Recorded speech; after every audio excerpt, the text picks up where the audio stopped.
Good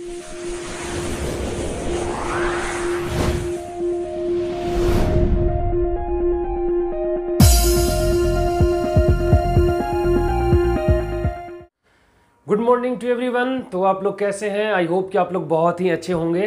तो आज हम आप लोगों के लिए लेकर आए हैं क्लास 10th का third chapter metal and non metals. तो जैसा कि हमने फर्स्ट चैप्टर को भी क्लियर किया और second chapter acid bases and salts को भी क्लियर कर चुके हैं, तो आज हम लोग जो भी पढ़ने वाले हैं इस लेक्चर के अंदर वो मेटल और नॉन मेटल के बारे में पढ़ने वाले हैं। हालांकि हम आप लोगों के लिए जो ऑब्जेक्टिव क्वेश्चंस का जो ये आप लोग का जो रिकमेंडेशन कंटिन्यू आ रहा है कि सर ऑब्जेक्टिव डालिए, तो वो तो हम जरूर ही डालेंगे, लेकिन सबसे पहले इस चैप्टर को भी क्लियर कर लें। और देखो जो भी चैप्टर में हम ये पढ़ाने वाले हैं तो ये आप लोग ये लिमिटेशन में लेके नहीं चलिए कि सर इस बार जो 2021-22 का जो सेशन रहेगा सर इसमें ऑब्जेक्टिव क्वेश्चन में ये पूछा जा रहा है, तो सब्जेक्टिव क्वेश्चन में ये पूछा जा रहा है, तो इतने कंसेप्ट तक ही आ रहा है ना, बॉन्डिंग तक ही आ रहा है, उसके बाद का कंसेप्ट नहीं आ रहा है। तो देखिए ये जो लेक्चर होता है या कोई भी यूट्यूबर्स का हो या कोई भी कंसेप्ट कहीं भी टीचर का हो, तो ये हम लोग कभी ये लेके नहीं चलते हैं और लेके नहीं चलना चाहिए कि इतना ही पढ़ा दे रहे हैं, इतना ही आ जाएगा। हम लोग त्रिकालदर्शी तो है नहीं, कोई भी है नहीं जो जान रहा है ये क्वेश्चन आएगा और ये क्वेश्चन नहीं आएगा। इतना कंसेप्ट ही जानना चाहिए। आप इतना जान के रखिए, इसमें से एग्जाम में इतना आ जाएगा। Is that okay? जो पूछना है वो पूछ ले। आप सारा कुछ आपके पास जानकारी होगा तो वो कहाँ से क्वेश्चन लेके आएगा, कितना क्वेश्चन लाएगा? लिमिटेशन होता है। 10th का एग्जाम है, 12th का क्वेश्चन तो पूछेगा नहीं, जाहिर सी बात है। तो फिर ऐसी स्थिति में आपके पास अगर नॉलेज ज़्यादा होगा तो आप छोटे छोटे क्वेश्चन को चाहे कितना भी ट्विस्टिंग कर ले वो आप बहुत ही ईजी वे में आसानी से उत्तर आप दे सकते हैं। Is that okay? तो चलिए अब इस लेक्चर को स्टार्ट करते हैं। और हम आगे यहीं आपको बोल दिए कि हम लोग पहले कंसेप्ट को जानेंगे, नॉलेज हासिल करेंगे। नॉलेज ज़्यादा ये मैटर करता है विथ रिस्पेक्ट टू कि हम ज़्यादातर क्वेश्चन और बोर्ड मॉडल कंसेप्ट को पढ़ें। अरे बोर्ड मॉडल से क्या मतलब है हम लोगों को? हमको मतलब है नॉलेज से, कि ज़्यादा से ज़्यादा नॉलेज हो। नॉलेज रहेगा तो किसी भी क्वेश्चन का आंसर दे दोगे, लेकिन अगर क्वेश्चन की आंसर अगर आपको याद है तो क्या नॉलेज हो जाएगी? आपको बिल्कुल नहीं होगी। केवल आप उसी क्वेश्चन को आंसर दे पाएंगे, उसी क्वेश्चन को सॉल्व कर पाएंगे जो कि आपकी मेमोरी में है और जिसके बारे में या उससे मिलता जुलता हुआ कुछ कंसेप्ट आपके पास है।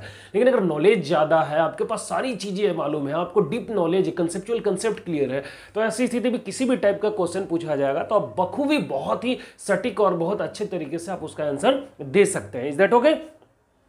तो चलिए अब हम लोग सीधा आ जाते हैं मेन टॉपिक पर, मेन कंसेप्ट पर कि सबसे पहले क्या होता है मेटल। तो देखो जनरली आप लोग कहीं भी डिफिनेशन खोजेंगे, कहीं भी देखेंगे तो एक ही चीज़ मिलता है कि जो उसकी जो फर्स्ट प्रॉपर्टी होती है मेटल का, वही उसी को डिफाइन किया जाता है। अक्सर हम हर लेक्चर में कहते हैं कि कभी भी किसी चीज़ का डिफिनेशन बनाना हो या आप ही का डिफिनेशन क्या है बताओ, तुम अपने आप को क्या डिफाइन करोगे, अपने आप को क्या रिप्रेजेंट करोगे? तो जाहिर सी बात है जो आपकी फीचर है, जो आपकी क्वालिटी है, वही आपकी डिफिनेशन बनती है। ठीक इसी तरीके से मेटल की जो क्वालिटी है, मेटल की जो इंटरनल प्रॉपर्टी है वो ये है कि ये एक गुड कंडक्टर है। किस चीज का? इलेक्ट्रिसिटी का, और साथ ही साथ हीट का भी कंडक्टर होता है। तो इसीलिए हम लोग इसको क्या करते हैं, फिजिकल प्रॉपर्टी के अकॉर्डिंग जो इसका डिफिनेशन दिया जाता है वो क्या कि those types of substance, those types of metal, those types of material क्या which exist the conduction of heat and electricity. वैसे सब्सटेंस जो हीट और इलेक्ट्रिसिटी का कंडक्टर होते हैं उसी को हम लोग क्या कहते हैं, मेटल कहते हैं।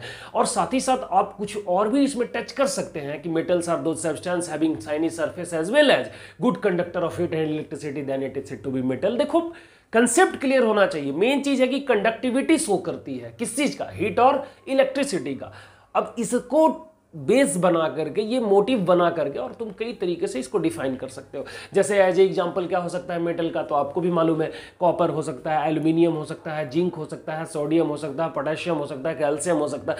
लेकिन हम जो वैसे सब्सटेंस का कुछ एग्जांपल लिखा है मैंने, जो कि क्या हो वाकई में हीट और इलेक्ट्रिसिटी का अच्छा कंडक्टर है, like as copper, aluminium, gold, silver, etc, है ना। सभी का हमने सिंबल भी लिखा है। ओके, अब इसकी बात करते हैं कि इसको हम लोग पहचानेंगे कैसे, है ना। तो इसकी गुण के आधार पे पहचानेंगे, इसकी प्रॉपर्टी के आधार पे पहचानेंगे, on the basis of their property. तो इसकी फिजिकल प्रॉपर्टी के बारे में हम लोग सबसे पहले बात करते हैं कि इसकी फिजिकल प्रॉपर्टी क्या होती है। तो इसकी फिजिकल प्रॉपर्टी होती है कि ये जो है ना वो मैलिएबल होता है। तो सबसे पहले समझो कि मैलिएबिलिटी क्या होती है और मैलिएबिलिटी क्यों होती है ना। दोनों चीज को हम लोग क्लियर करेंगे कि मैलिएबल क्यों होती है और मैलिएबिलिटी क्या होती है। देखो मैलिएबिलिटी क्या होती है, अगर कोई भी सब्सटेंस को तुम उसको अगर स्ट्रेस करोगे, हैमरिंग करोगे, तो हैमरिंग करने के बाद जो है वो प्लेन शीट में चेंज हो जाता है ना। When metals are hammered then it is change in plane sheet, then it is said to be malleability. अगर हैमरिंग करते हैं थोड़े से, अगर किसी भी मेटल को आप पीटेंगे तो वो थोड़ा बहुत क्या हो जाएगा, प्लेन शीट में चेंज हो जाएगा। तो प्लेन शीट में चेंज होने की जो टेंडेंसी होती है, हम लोग उसी को क्या कहते हैं, मैलिएबिलिटी कहते हैं।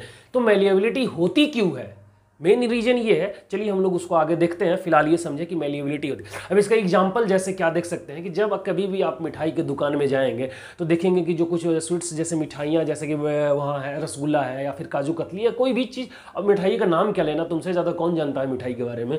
तो वो जितने भी मिठाइयाँ होती है उसके ऊपर आप देखे होंगे सिल्वर कलर का एक लेयर लगाया हुआ होता है। वो लेयर क्या है, व्हाट इज दिस, वो है क्या, तो वो जानते हो क्या, वो वही है सिल्वर कलर का जो लगाया हुआ है। जनरली ऐसे तो वो लोग कहता है कि ये सिल्वर फॉइल्स है, लेकिन सिल्वर फॉइल्स हमें नहीं लगता यार। हम तुमसे मान लो भी मजाक के रूप में गप करना चाहें तो एक चीज सोचो, तुम भी हम भी सोच रहे हैं यार वो सिल्वर कैसे हो सकता है, जबकि उस काजू कतली की दाम 8 रुपये और 10 रुपये पड़ रहा है, जब वो छेने का दाम 6 रुपये पड़ रहा है, 8 रुपये पड़ रहा है, और 17 से 20 रुपये के सिल्वर प्लेट चढ़ा रहा है, वो सिल्वर फॉइल्स चढ़ा रहा है, वो 17-23 रुपये दाम हो जाना चाहिए उसका, हमें नहीं लगता वो। हालांकि ऐसे भी होता है, एल्यूमिनियम है, चूंकि कभी मार्केट में नकली काफ़ी चीज़ें नकली चल चुकी है ना मार्केट में, ऐसा हमें लगता है, कोई ज़रूरी नहीं है कि वो ये एल्यूमिनियम फाइल से हो सकता है, देर में भी कि वो सिल्वर हो, लेकिन कुछ कहा नहीं जा सकता। Is that okay? तो वो मैलिएबिलिटी का एग्जाम्पल है वो जो आपने लेयर देखा उसके ऊपर, या बहुत सारे आपके घर में ऐसे डोर दरवाजा वगैरह या खिड़की वगैरह है, तो वो एग्जाम्पल है, गुड एग्जाम्पल है किस चीज का, मैलिएबिलिटी का, क्योंकि वहां जो है वो हैमर कर करके और उसको प्लेन शीट में चेंज किया हुआ है, प्लेन शीट में बनाया हुआ है और प्लेन वो वहाँ लगाया हुआ है। इस डेट ओके? बहुत सारे ऐसे हैं, जैसे टीना को ले लो, या फिर घर में डोर में और भी चीज़ें हैं जहाँ की वो पीट पीट करके और उसको बनाया हुआ है, या कोई भी वैसा यूटेंसिल्स वगैरह ले लीजिए, जैसे स्टील वगैरह है या आयरन का कोई भी बना हुआ मटेरियल है, तो वहाँ भी उसको हैमर करके ही उसको एक स्ट्रक्चर दिया हुआ है, और वो एग्जाम्पल है किस चीज़ का, मैलिएबिलिटी का। तो अब सबसे बड़ी बात यह है कि मैलिएबिलिटी होती क्यों है किसी भी सब्सटेंस के अंदर, किसी भी मेटल के अंदर। तो देखो कोई भी मेटल ले लो, है ना, तो मेटल को जब लेते हैं तो मेटल्स के जो इलेक्ट्रॉन्स होते हैं वो फ्री होते हैं, मेटल्स के जो लेयर्स होते हैं वो बिल्कुल एक दूसरे से ओवरलैप किए हुए रहते हैं, और उनके वैलेंस सेल जो होते हैं, ध्यान से समझो, वैलेंस सेल जो होते हैं वो एक दूसरे को ओवरलैप्ड इस तरीके से किए हुए रहते हैं, और बिल्कुल वो फ्री रहते हैं, उतना ज़्यादा इन्फ्लुएंस्ड नहीं होता है न्यूक्लियस के साथ। लेकिन अगर कहीं देख लो कि आयनिक बॉन्ड का कोई सब्सटेंस देख लो, या आयनिक कंपाउंड देख लो, या कोवेलेंट कंपाउंड देख लो, तो आयनिक कंपाउंड और कोवेलेंट कंपाउंड के बीच के जो इलेक्ट्रॉन्स होते हैं, उसके बीच के जो बॉन्डिंग होते हैं, वो न्यूक्लियस के द्वारा बहुत ज़्यादा प्रभावित होते हैं। पिक्चर भी ड्रॉ करेंगे, उसके द्वारा बहुत ज़्यादा प्रभावित होते हैं। इस कारण से उनके जो मॉलिक्यूल्स और एटम्स होते हैं वो एक दूसरे से स्ट्रांगली अटैच्ड होते हैं, और जब उसको पीटते हैं तो पीटने पर बॉन्ड ब्रेक होता है, इन्वायरमेंट पूरा डिस्ट्रॉय हो जाता है, एटम स्लाइड नहीं करते, बिल्कुल खत्म हो जाते हैं, अलग जगह चले जाते हैं। इस कारण से जो आयनिक कंपाउंड और कोवेलेंट कंपाउंड वाले सब्सटेंस होते हैं वो टूट जाते हैं, ब्रेक हो जाते हैं। लेकिन मेटल्स के अंदर क्या होती है कि वो फ्लेक्सिबिलिटी होती है। मेटल्स के अंदर क्या होते हैं कि इलेक्ट्रॉन्स जो होते हैं मेटल का वो फ्री रहते हैं, और वो जो इलेक्ट्रॉन हो जो है वो मेटल के न्यूक्लियस के द्वारा ज़्यादा इन्फ्लुएंस्ड नहीं होता है, ज़्यादा प्रभावित नहीं रहता है वो, ठीक है, वो फ्री रहता है। और जब हम लोग मारते हैं, हैमरिंग करते हैं, स्ट्रेस डालते हैं मेटल्स के ऊपर, तो उसके जो मॉलिक्यूल्स होते हैं, उसके जो एटम्स होते हैं, वो एक जगह से निकल करके और किसी दूसरे जगह पर इंटरस्टिशियल साइड पर जला जाता है। तो इंटरस्टिशियल साइड किसको कहते हैं, देखते हैं, पिक्चर ड्रॉ करके आपको बताते हैं। तो इंटरस्टिशियल साइड पर जो जाने की जो टेंडेंसी है, तो ये टेंडेंसी के कारण ही जो है वो एटम, ऐसे मान लो ऐसे है, ऐसे है, ऐसे है, इसको पीट दोगे तो ये एटम यहाँ से निकल के दूसरे मॉलिक्यूल, दूसरे जो बाकी एटम्स हैं उसके इंटरस्टिशियल साइड पे जाएगा, फिर स्लाइड करके एक नया लेयर बना देगा और वो नीचे से ऐसे दब जाएगा। ये मेटल के अंदर ऐसी गुण होती है जिस कारण से वो ये मैलिएबिलिटी एग्जिस्ट करता है। Is that okay? इसी चीज को हमने आपको इंग्लिश में लिखा है, अब इसको समझा रहे हैं। देखो क्या कहता है कि the property of a metal which allow them to be beaten into thin sheet is called malleability. मतलब जिसको पीट करके और पत्थर में चेंज किया जाता है उसी को मैलिएबिलिटी कहते हैं। अब ये होता क्या है, क्यों, तो लिखा हुआ है क्या कि it is because metallic bonding of a metal atom pieces of metal sharing all of their valence electrons, वो कर सकता है शेयर, इधर से उधर चला जा सकता है with delocalised bonds, and this is different from ionic and covalent bonding. अभी हमने बताया कि वो डिफरेंट होता है, मेटालिक बॉन्डिंग जो होती है वो आयनिक बॉन्डिंग और कोवेलेंट बॉन्डिंग से। Whenever a metal receives a stress, जब उसको हम लोग पीटते हैं, the position of the adjacent layers of the metallic kernels, kernels का मतलब होता है झुंड ऑफ एटम, मतलब क्लस्टर ऑफ एटम, जो कार्नेल्स पाए जाते हैं उसके अंदर में इलेक्ट्रॉन्स और जो एटम्स का जो झुंड है, बेस जो है, वो क्या कहा जाता है कि shifts but the environment does not changes. वो एक जगह जो एटम्स का झुंड है वो एक दूसरे जगह पे शिफ्ट हो जाएगा, चला जाएगा, इंटरस्टिशियल साइड पर जाएगा, लेकिन उसके इन्वायरमेंट मतलब स्ट्रक्चर में वैसा कोई खास चेंजिंग नहीं ला देगा एटम के। Change the deforming forces just moves the kernels from the lattice side to the another. अब ये क्या कहना चाहता है, जब पिक्चर ड्रा करेंगे तो बिल्कुल अच्छे से समझ आ जाएगा। सबसे पहले आपने इसका स्क्रीनशॉट ले लीजिए। Is that okay? चलो आ जाओ।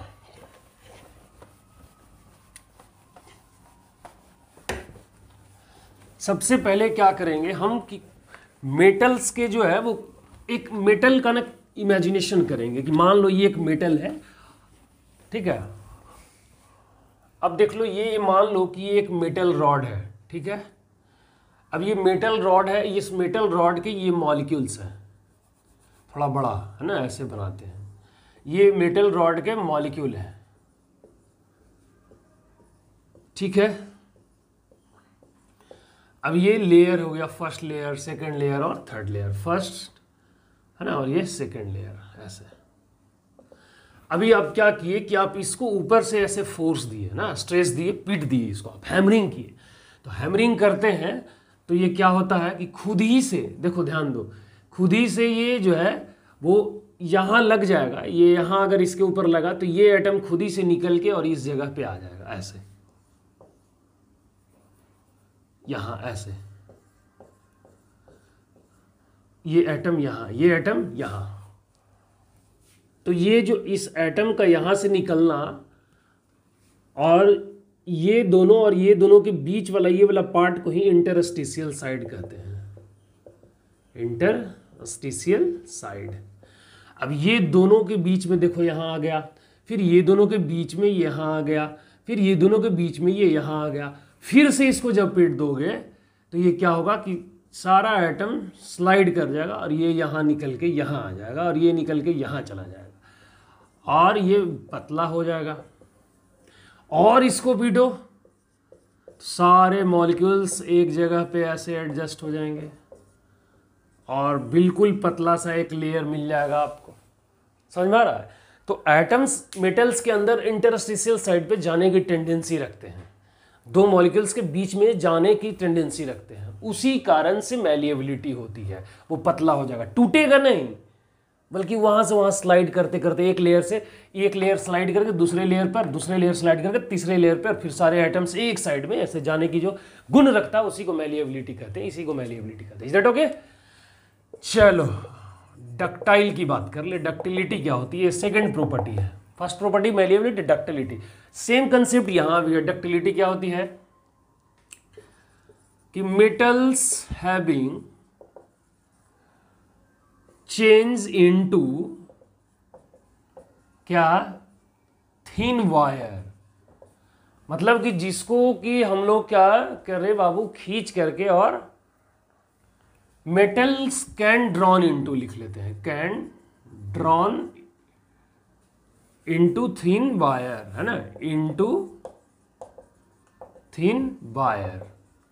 जिस प्रॉपर्टी के द्वारा हम लोग मेटल को थिन वायर में चेंज कर सकते हैं उसी को हम लोग क्या कहते हैं, डक्टिलिटी कहते हैं। ठीक है। और सबसे ज्यादा डक्टिलिटी पाई जाती है गोल्ड के पास। किसके पास पाई जाती है? गोल्ड के पास। कितना होती है? तो 1 gram of gold can be change in 2.4 kilometre of wire. 1 ग्राम अगर गोल्ड ले लो तो उसको 2.4 किलोमीटर लंबा तार खींच सकते हो, इतनी डक्टिलिटी होती है इसके अंदर। और यहां भी कंसेप्ट वही है, लेयर का स्लाइडिंग, है ना। यहां भी वही बात है, मॉलिक्यूल्स का एडजस्टमेंट ऐसे हो जाना, ठीक है, तो इसी को डक्टिलिटी कहती है और मेटल के अंदर पाया जाता है। कुछ मेटल्स के अंदर न भी हो सकते हैं जैसे सोडियम वगैरह के अंदर, लेकिन जनरली सारे मेटल के अंदर पाया जाता है। उसमें सबसे ज़्यादा जो है वो है कौन है, gold. Is that okay. Third जो है वो हम मान लेते हैं हम लोग डेंसिटी की, डेंसिटी है ना, डेंसिटी मालूम है ना, मास अपॉन वॉल्यूम। तो all metals having high density, जितने भी मेटल्स है सारे मेटल्स की डेंसिटी हाई होती है, लेकिन कुछ को छोड़ करके। वो कुछ कौन कौन है, तो एक्सेप्ट एल्कली मेटल कौन होते हैं, तो एल्कली मेटल जो होते हैं वो पीरियोडिक टेबल जो है, वो पीरियोडिक टेबल में आप जो फर्स्ट ग्रुप में देखते हैं, फर्स्ट ग्रुप, तो फर्स्ट ग्रुप वाले जो एलिमेंट्स हैं कौन कौन से, lithium, sodium, potassium, rubidium, caesium और फ्रांसियम, ये सारे जो हैं वो क्या हैं, लो डेंसिटी वाले हैं। इनको छोड़ करके बाकी जितने भी मेटल्स हैं सारे मेटल्स का जो डेंसिटी है वो बिल्कुल हाई होता है। Is that okay. चलो, ये काफ़ी समझने में आपको मदद करेगा कि इंटरस्टिशियल साइड किसको कहते हैं, है ना। तो आप इसको बहुत अच्छे से स्क्रीनशॉट लेंगे। चलिए, तो ये डेंसिटी थी। अब हम लोग आ जाते हैं आगे की ओर, फिर बात करेंगे इसकी फिजिकल स्टेट की। किसकी बात करेंगे, physical state. 4 number, first second third, 4 हो गया तुम्हारा फिजिकल स्टेट। फिजिकल स्टेट क्या है इसका, तो all metals are in liquid state, all metals are in solid state. किसमें बाबू, सॉलिड स्टेट। जनरली जितने भी मेटल्स हैं सारे मेटल्स क्या होते हैं, सॉलिड स्टेट में होता है, एक्सेप्ट कौन से, mercury at room temperature. Room temperature किसको कहते हैं, तो 22.4 डिग्री सेल्सियस को कहा जाता है। जनरली जो रूम का जो तापमान माना जाता है उसके ऊपर माना जाता है कि लिक्विड में होता है कौन, मरकरी, Hg, इसका फुल नेम है हाइड्राजीरम। लेकिन और भी है, एक्सेप्शनल में और भी है, आप 11th क्लास में पढ़ेंगे, ऐसे हम आपको बता दें। वो पहला है गैलियम, फिर है सीजियम और फिर है फ्रांसियम। गैलियम की जो होती है वो 30 डिग्री सेल्सियस पे होती है। कितनी, 30 डिग्री सेल्सियस पे है, तो 22 से तो ज़्यादा है, 22.4 से ज़्यादा है, इस कारण से इसको में नहीं रखते हम लोग। रूम टेम्परेचर पे केवल यही होता है, मतलब कि अब टेम्परेचर बढ़ाना या घटाना पड़ रहा है, समझ में आ रहा है। तो जहाँ बढ़ाना घटाना पड़ रहा है, जहाँ टेम्परेचर को लाना पड़ रहा है, चेंज करना पड़ रहा है, तो वैसी स्थिति में हम लोग इसको इंक्लूड करके इसमें नहीं रख सकते हैं, क्योंकि वैसे तो हम सारे मेटल्स को फिर लिक्विफाइड कर देंगे, सारे मेटल्स को पिघला देंगे, तो फिर ऐसी स्थिति में कह सकते हैं कि सारे मेटल्स जो है वो लिक्विड में है, तो ये गलत हो जाएगा ना। तो जो नॉर्मली रूम टेम्परेचर पे होते हैं हम लोग उसको रखते हैं कि एक्सेप्ट Hg, मरकरी को छोड़ करके बाकी जो है वो सॉलिड में होते हैं। लेकिन कुछ कंडीशन चेंज करने पर, हल्का फुल्का ही टेम्परेचर चेंज करने पर या खुद ही से टेम्परेचर चेंज होने पर वो और भी लिक्विड में पाए जाते हैं, जैसे कि 30 डिग्री सेल्सियस पे ये पाया गया। सीजियम जो है वो 28 डिग्री सेल्सियस पे होते हैं। कितना होता है बाबू, 28। फ्रांसियम जो है वो 27 डिग्री सेल्सियस पे। Is that okay. आप ये 3 और भी याद रखेंगे, गैलियम, सीजियम और फ्रांसियम, ये फिजिकल स्टेट है। 5 नंबर जो प्रॉपर्टी है इसकी वो है melting and boiling point. Melting and क्या, बॉइलिंग पॉइंट, है ना। तो जितने भी मेटल्स हैं, all metals having high melting point, melting and boiling point ऐसे लगा लेते हैं, एंड बॉइलिंग पॉइंट, ठीक है। वो कैसे, तो मान लो कि ये ले लो मेटल, अब इस मेटल को इसके अंदर तुम ना पिघला दो, तो ये मेटल जब मान लो यहाँ पिघल गया, तो एक तो ये मान लो 1700 डिग्री सेल्सियस जो कि आयरन का है, 15 से 1700 डिग्री सेल्सियस का आयरन का है, अभी पिघला दिए तो ये फिर से जब इसको अगर पिघला दिए तो ये तो लिक्विड में हो गया, लेकिन अब इसको बॉयल करोगे कि इसको वेपर बनाए और गैस बनाए तो वो भी बहुत ज़्यादा टेम्परेचर होगा, है ना। एक तो ये लिक्विड करने में ही 1700 डिग्री सेल्सियस लग गया, अब इसको भी अगर और गर्म करोगे इसको बॉयल करवाने के लिए तो और टेम्परेचर की ज़रूरत होगी। तो इसका कहा जाता है कि मेल्टिंग और बॉइलिंग पॉइंट दोनों ही क्या होता है, बहुत ज़्यादा हाई होता है, याद रखिएगा, कोई दिक्कत नहीं। लेकिन कुछ को छोड़ करके है, फिर से आ गया कि कुछ छोड़ करके, वो कौन कौन सा, तो वो कौन कौन सा छोड़ करके, तो सेम वही ग्रुप, कौन से ग्रुप, एल्कली मेटल्स वाले जो ग्रुप होंगे, तो कौन कौन थे, अभी ये तो हमने लिखा था, lithium, sodium, potassium, rubidium, caesium और फ्रांसियम। ये सारे एलिमेंट्स को छोड़ करके बाकी जितने भी होंगे सबका जो है वो हाई होता है, केवल ये लोग का जो होता है वो लो होता है। तो कहोगे सर एच जी, अरे वो तो है ही लिक्विड स्टेट में, तो है ना, हम लोग मेल्टिंग पॉइंट की बात करें, जो ऑलरेडी मेल्ट है उसकी क्या बात करेंगे, इज दैट ओके। तो अब इसका भी स्क्रीनशॉट ले लीजिए। चलिए, फिजिकल स्टेट की बात कर लिया हमने, मेल्टिंग एंड बॉइलिंग पॉइंट की बात कर लिया। अब हम लोग बात करेंगे सोनरस के बारे में बात करेंगे,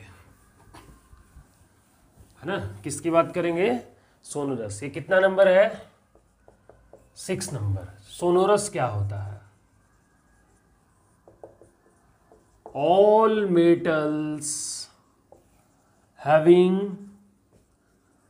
a special types of sound and it is produced when it is hammered। जब हम लोग इसको स्ट्रेस करते हैं या जब इसको हैमरिंग करते हैं तो सारे मेटल्स के पास जो ना अपना एक साउंड होता है। क्या होता है बाबू, अपना एक साउंड होता है, स्पेसिफिक टाइप का एक साउंड होती है, उसी को हम लोग क्या कहते हैं, सोनोरस कहते हैं। जैसे हम कुछ एग्जांपल्स आपको बता दें कि अगर मम्मी, आप पढ़ रहे हैं और आपकी मम्मी अगर किचन में खाना बना रही हैं, तो जैसे ही वो मम्मी आपकी जो खाना बना रही है, अभी अचानक से मान लो चम्मच ऐसे ये छूट जाता है, छेंग छिंग छुंग फंग फंग, कुछ भी आवाज़ निकल गया उससे। अब जैसे आवाज़ निकल गया, तुम जाके देखते भी नहीं हो, यहीं से अपने से अंदाज़ लगा लेते हो, लगता है कि मम्मी के हाथ से चम्मच छूट गया। ऐसा होता है या नहीं होता, थाली छूट जाता है आप पकड़ लेते हैं यहीं से कि थाली छूटा है ना। कोई भी वैसा चीज़ें आपकी मम्मी के हाथ से या फिर कभी किसी भी इंसान के व्यक्ति से, कोई भी व्यक्ति के ये हाथ से अगर कोई भी चीज़ गिरता हो, मेटल का वो कोई भी ऑब्जेक्ट, तो जनरली जो है इंसिडेंसली मैंने अधिकांशतः आप पकड़ लेते हैं कि वो चीज़ें की आवाज़ है, क्योंकि आपको मालूम है कि कौन से मेटल की किस टाइप की आवाज़ होती है। गोल्ड है तो गोल्ड को उतना जोर से तो पिटा नहीं जाता है, आप गोल्ड का साउंड भी नहीं सुने, लेकिन आयरन वगैरह का तो आसपास में बहुत बार सुने, तो आप खुद ही से जान लेते हैं कि वो आयरन का साउंड है ना। बहुत सारे ऐसे चीज मेटल्स का साउंड आपको ऑलरेडी क्लियर है, जिसके बारे में आपने सुना है और सुन रखा है ना। तो वो सारे मेटल्स का एक डिफरेंट साउंड होता है, उसी साउंड को, स्पेशल टाइप्स के साउंड को ही हम लोग कहते हैं सोनरस प्रॉपर्टी। कौन सी प्रॉपर्टी कहते हैं, sonorous property. Is that okay. चलिए, इसके बाद हम लोग आ जाते हैं 7 नंबर। 7 नंबर में हम लोग अब बात करेंगे रिजिडिटी की या हार्डनेस की, बात करेंगे, ठीक है। तो ऑल मेटल्स इसमें भी लिखेंगे, जनरली जितने भी मेटल्स हैं, all metals are very hard and rigid, very hard and rigid, ठीक है। इसलिए क्योंकि जो मॉलिक्यूल्स जो हैं, एटम्स जो होते हैं वो बिल्कुल नज़दीक में होते हैं इस तरीके से, और टाइटली पैक्ड होते हैं। तो टाइटली पैक्ड होने की वजह से जो ये ना वो बहुत हार्ड होता है। क्या होता है बाबू, बहुत हार्ड होता है। लेकिन कुछ इसमें भी छोड़ देंगे हम लोग, ठीक है, कुछ छोड़ देंगे। कुछ जो होता है वो मेटल्स जो है वो बिल्कुल सॉफ्ट होते हैं, ठीक है। वो जैसे में मेटल सॉफ्ट की बात करें तो सोडियम है, सोडियम के बाद है ना पोटेशियम है, बहुत सॉफ्ट है। ये सब जो मेटल्स हैं वो बहुत सॉफ्ट होते हैं। और यहाँ तक की बात करें कि पूछता भी है आपसे, सोडियम पोटेशियम तो इतना सॉफ्ट होता है कि लिख दे रहे हैं कि 2 metals sodium and potassium are easily cut with knife, है ना, याद रखना। सोडियम और पोटेशियम दो ऐसा मेटल है जो कि हम लोग तो इतना सॉफ्ट होता है कि हम लोग इजीली नाइफ से, चाकू से काट देंगे। चाकू से तुम लोहा काट दोगे, नहीं कटेगा। एल्यूमिनियम कट करोगे तो होगा, नहीं होगा। कॉपर कट करोगे, होगा, नहीं होगा। लेकिन सोडियम और पोटेशियम बिल्कुल चीज पनीर के जैसा होता है और बिल्कुल इजीली आप कट कर सकते हैं। इधर ओके, तो ये बिल्कुल सॉफ्ट होता है। ये 5, ये 6 नंबर, 7 नंबर, 8 नंबर। अब बात करेंगे हम लोग 8 में मेटल्स की बहुत ही इंपॉर्टेंट प्रॉपर्टी, वो ये कंडक्टिविटी। कंडक्टिविटी, तो all metals are good conductor of electricity, good conductor of electricity, है ना। जितने भी मेटल्स होते हैं, सारे मेटल्स जो होते हैं वो गुड कंडक्टर होते हैं इलेक्ट्रिसिटी के, ठीक है ना। And silver is the best conductor of electricity, silver इसमें सबसे ज्यादा गुड कंडक्टर माना जाता है, ठीक है ना। ओके, सिल्वर सबसे ज्यादा ये कंडक्टर है, गुड कंडक्टर है। तो कहोगे सर सिल्वर के वायर से ही क्यों नहीं करंट लाया जाता है? तो सिल्वर के वायर से लाया जा सकता है, बिल्कुल लाया जा सकता है, लेकिन एक्सपेंसिव होगा, ये महंगा होगा। आप अपने के यहाँ सिल्वर से वायरिंग करवाएंगे? नहीं करवाएंगे। तो फिर तो वही वाली बात हो गई कि ऊपर से, है ना, यहाँ हम लोग घड़ी पहने हुए हैं, हैट टोपी लगाए हुए हैं, यहाँ पूरा फुल सेट है, सब चीज़ है, मतलब यहाँ टाई लगा रखे हैं, चश्मा, गोगल्स वगैरह सारा कुछ, और नीचे धोती पहन लें। ये तो वही वाली बात हो गई। बाहर से सिल्वर का वायर लगाइए और यहाँ एल्युमिनियम और आयरन का वायर लगा दीजिए घर में, तो ये तो गलत बात है। आप अगर बाहर गवर्नमेंट से सिल्वर वायर की अगर ये करते हैं तो फिर घर में भी सिल्वर वायर ही लगवाइए, तब ना जाकर के कॉम्बिनेशन सही होगा। या फिर अगर घर में सिल्वर वायर लगा रखे हैं और बाहर से कॉपर से आ रहा है तो ये भी डिस्क्रिमिनेशन होगी। जब बाहर वो लगाइए, अंदर लगाने की क्षमता है तो बाहर से आप रिकमेंड करिए सरकार से, बिल्कुल लगवाएगा वो। इधर तो एक्सपेंसिव होने के कारण नहीं लगाया जाता है। तो एल्युमिनियम वायर तो छोड़ता नहीं है लोग, तो सिल्वर वायर को छोड़ेगा, इस कारण से नहीं लगाया जा सकता है। Is that okay? चलो, ये तो आप इसका भी स्क्रीनशॉट ले लो। याद रखना, ये जो मेन पॉइंट है याद रखना। पूछता है कि कौन से मेटल्स जो होते हैं वो सबसे बढ़िया कंडक्टर होते हैं, तो सिल्वर जो होता है वो सबसे बढ़िया कंडक्टर होता है। आप इसका भी स्क्रीनशॉट ले लो। ले लिए?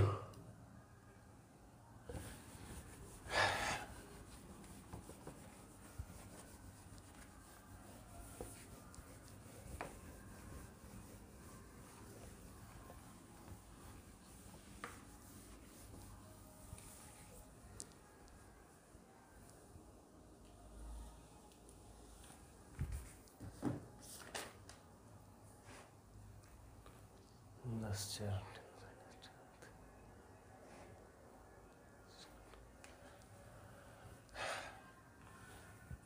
9 नंबर है लस्टर,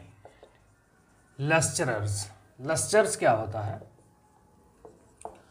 तो all metals having shining surface, जितने भी मेटल्स होते हैं ना, सबके सारे मेटल्स के जो सरफेस होते हैं बिल्कुल साइन होते हैं, बिल्कुल चमकीला होता है। जैसे तुम देखो, गोल्ड है तो गोल्ड का येलो होता है ना। कॉपर ले लो तो कॉपर का तुम्हारा रेडिश ब्राउन होता है ना। सिल्वर है तो वो भी शाइनिंग है ना। मतलब सारे जितना है तो सारे का सिल्वर का सिल्वरी कलर है। इसे तो दूसरे कलर को कंपेयर किया जाता है कि इस टाइप का कलर रिप्रेजेंट करने के लिए भी इसका इस्तेमाल करते हैं हम लोग। तो जितने भी मेटल्स होते हैं, जनरली सारे मेटल्स का जो सरफेस होता है बिल्कुल चमकीला होता है, शाइनिंग होता है, उसी को मेटालिक लस्टर्स कहते हैं। क्या कहते हैं बाबू? मेटालिक लस्टर्स, है ना। सरफेस जो शाइनिंग होता है उसका। 10 नंबर जो प्रॉपर्टी है वो है टेंसाइल स्ट्रेंथ। टेंसाइल स्ट्रेंथ का मतलब होता है कि इसके अंदर जो फ्लेक्सिबिलिटी बहुत ज्यादा होता है ना। तो all metals having high tensile strength, है ना। सारे मेटल्स के पास जो है ना टेंसाइल स्ट्रेंथ बहुत ज़्यादा है, वो जितना खींचो खिंचाते चल जाएगा। फ्लेक्सिबिलिटी बहुत ज़्यादा होती है, फ्लेक्सिबिलिटी लचीलापन जिसको कहते हैं। लेकिन कुछ को छोड़ करके, वो कुछ कौन कौन है, तो वही हैं एक्सेप्ट में एल्कली वाले। तो एल्कली मेटल्स अब तो याद होना चाहिए, इतना बार तो लिख दिए, lithium, sodium, potassium, rubidium, caesium और फ्रांसियम, है ना। इतने जो है वो ये सारे जो थे वो एल्कली मेटल्स में, इन लोग का जो टेंसाइल स्ट्रेंथ होता है वो नहीं होता है। बाकी जितने भी मेटल्स हैं सबका टेंसाइल स्ट्रेंथ हाई होता है। तो इन लोग का भी स्क्रीनशॉट तुम ले लो। चलो इसके बाद है 11 नंबर। 11 नंबर प्रॉपर्टी जो है वो काफ़ी ही इम्पॉर्टेंट है। 11 नंबर है एलॉय फॉर्मेशन। एलॉय फॉर्मेशन, जैसा कि हमने कहा कि बहुत ही इंपॉर्टेंट है। तो एलॉय क्या होता है, मिक्सचर ऑफ टू मेटल, है ना। तो लिखेंगे कि metals have tendency to intermix to each other is known as alloy, है ना। जब दो मेटल आपस में मिल करके और एक नए मेटल्स का निर्माण करता हो, है ना, मतलब उसी टाइप के एक नया सब्सटेंस का निर्माण करता हो, उसी को एलॉय कहा जाता है। जैसे आप ब्रास देखे होंगे, ब्रास का मतलब क्या होता है, ब्रास का मतलब होता है पित्तल, जो घर में आपका यूज़ किया जाता है पूजा वगैरह में। तो उसके अंदर दो होते हैं, एक होते हैं कॉपर और दूसरा होता है जिंक। पहला होता है कॉपर, दूसरा होता है जिंक। और एक होता है ब्रोंज। ब्रोंज समझ रहे हो, ब्रोंज होता है कांसा। वही कांसा जो शादी होती है तो लड़के के हाथ में तिलक के समय जो दिया जाता है, तुमको भी मिलेगा, चिंता नहीं करो। तो वही ब्रोंज। तो वो जो ब्रोंज है उसमें कौन कौन होते हैं, एसिन और कॉपर पाए जाते हैं, ना। टीन और कॉपर का वो मिक्सचर होता है, टीन और कॉपर मिलाते हैं तो ब्रोंज बनता है। ब्रास जो है वो कॉपर और जिंक के मिलाने से बनता है। तो ये सब मेटल के अंदर ऐसी टेंडेंसी होती है कि दो मेटल को अगर पिला दो, उसको मिला दो आपस में, तो वो एक दूसरे के साथ जो है वो इंटरमिक्स हो जाएगा। ऐसा नॉन मेटल में नहीं पाया जाता है, ठीक है। तो मेटल्स में ऐसी टेंडेंसी होती है कि वो आपस में ऐसे मिक्स हो सकते हैं और मिल जाते हैं, ठीक है। तो इसी को हम लोग कहते हैं एलॉय फॉर्मेशन, और ये एलॉय बनाने के भी गुण रखता है। और 12 नंबर जो प्रॉपर्टी है वो है सॉल्युबिलिटी, जो कि आखिरी प्रॉपर्टी है। तो ऑल मेटल्स आर सॉल्युबल, जितने भी मेटल्स हैं लगभग सारे सॉल्युबल्स होते हैं। किसके अंदर में, इन वाटर, है ना। सारे मेटल्स लगभग सॉल्युबल होते हैं, स्लाइटली हो या मोर हो, बट सारे मेटल्स जो होते हैं वो सॉल्युबल होते हैं। तो ये थी 3rd chapter metal and non metals के फिजिकल प्रॉपर्टी और उसका डिफिनेशन। आई होप कि आप लोग बहुत ही अच्छे से इंजॉय करते हुए इस कंसेप्ट को पढ़े हैं। तो हम जल्द ही नेक्स्ट लेक्चर लेकर आएंगे जिसमें पढ़ेंगे कि स्पेशल केवल उसके लिए है केमिकल प्रॉपर्टीज ऑफ मेटल के बारे में, और बहुत ही प्यारा, बहुत ही इंपॉर्टेंट, बहुत ही ज़बरदस्त रहेगा। और जल्दी ही मिलेंगे वो भी लेक्चर को। तो फिलहाल आप इतना रिवीजन करिए और अच्छे से, और वो कोई भी टॉपिक अगर बाय मिस्टेक हमसे कोई गलती लिखा गया हो वो, या फिर ऐसा कोई भी चीज़ जो आपको समझ नहीं आया हो, तो वो दोनों ही हमको कमेंट बॉक्स में बताएं कि सर यहाँ आपसे मिस्टेक हो गया, या फिर आपको जो भी अच्छा चीज़ लगा तो वो उसके बारे में बताओ, या फिर कोई भी ऐसा चीज़ जिसको कि और भी ज़्यादा हमको बनाना चाहिए और उसके ऊपर ज़्यादा फोकस करना चाहिए, उसके बारे में हमको कमेंट बॉक्स में ज़रूर बताओ ताकि हम बना सकें। Is that okay? तो हमने जो भी काम किया है वो नॉलेज के बेसिस के लिए किया है, एग्जाम लेवल के लिए नहीं किया है। फिर भी हम आपसे रिक्वेस्ट करेंगे कि आप इसको एग्जाम के पर्पस से नहीं, नॉलेज के पर्पस से जरूर देखिए। एग्जाम में इससे ज़्यादा पूछ देगा, उसकी उतनी औकात हो गई कि तुमसे ज़्यादा वो जान जाएगा। ऐसा कैसे हो सकता है? क्वेश्चन की लिमिटेशन है, आंसर की लिमिटेशन नहीं होती है। क्योंकि पहले आंसर आया है तब क्वेश्चन आया है, बिना आंसर का थोड़ी क्वेश्चन आ जाता है। पहले हिंदी हो, इंग्लिश हो, एसएसटी हो, साइंस हो या कोई भी चीज़ हो, पहले उसका थ्योरी होता है, पहले उसका क्या होता है, आंसर ही दिया हुआ रहता है, तब उसी आंसर में से ना क्वेश्चन लाया जाता है। तो ऑलरेडी आपके पास अगर इतना ज़्यादा आंसर है, इतना ज़्यादा कंसेप्ट है, तो इसी में से कोई ना कोई क्वेश्चन पूछेगा ना आपसे। लेकिन जाहिर सी बात है, अगर सारे कंसेप्ट क्लियर है तो कोई भी क्वेश्चन नहीं छूटेगा। तो आप बिल्कुल इसका अभ्यास करते रहिए, एकदम कंटिन्यू, है ना, मेहनत करते रहिए। और जल्दी हम लोग मिलेंगे नेक्स्ट लेक्चर में। तो आज के लिए इतना ही, धन्यवाद।